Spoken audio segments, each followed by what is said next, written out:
The magnificent St. Vitus Cathedral was founded in 1344 on the site of the original Romanesque rotunda.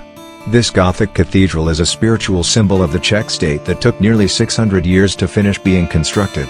It was completed only in 1929 and is a vital part of the history of Prague Castle.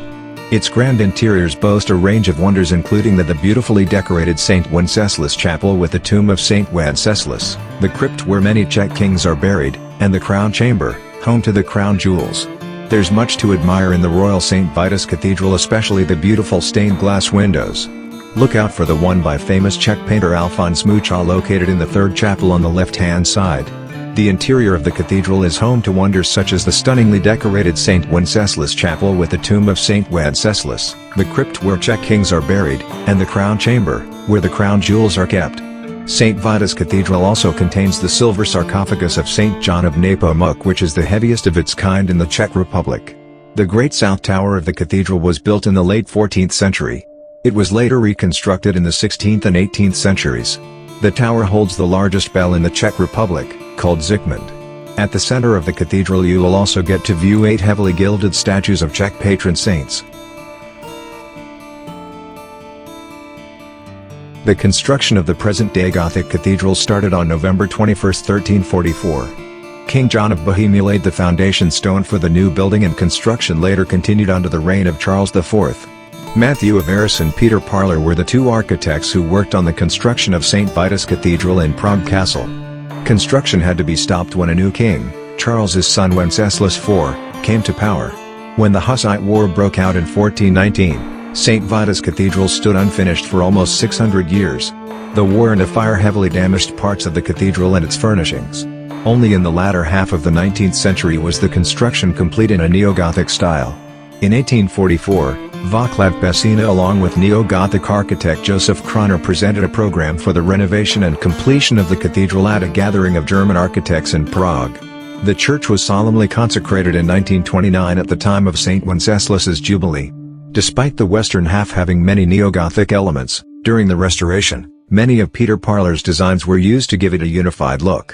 In 1954, a government decree placed the whole of Prague Castle into ownership of all Czechoslovak people and into the administration of the President's office. St. Vitus Cathedral continues to remain as one of the important ecclesiastical buildings in the Czech Republic.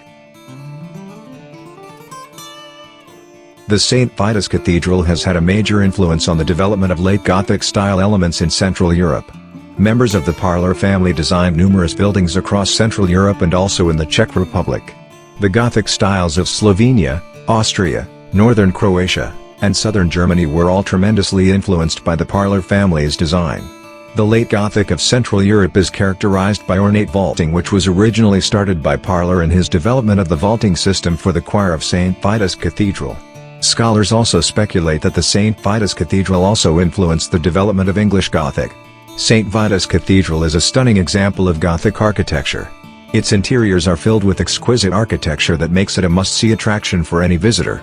Inside the cathedral, you will see stained glass windows, intricately carved wooden doors, and several other marvels of design and decor. St. Wenceslas Chapel is a highlight of the interiors of the cathedral.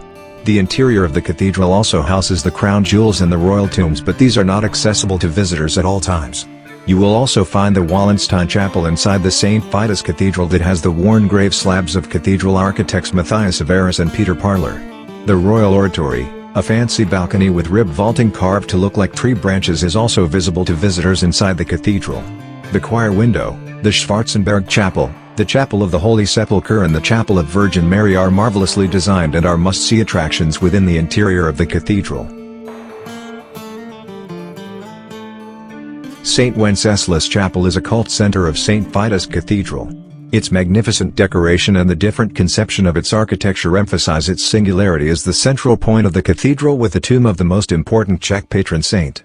The facing of the walls, consisting of precious stones, and the wall paintings of the Passion Cycle are parts of the original 14th century decoration of the chapel.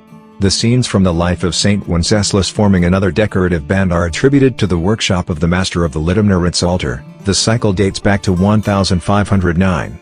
The door in the southwestern corner of the chapel leads to the crown chamber in which the Bohemian coronation jewels are kept.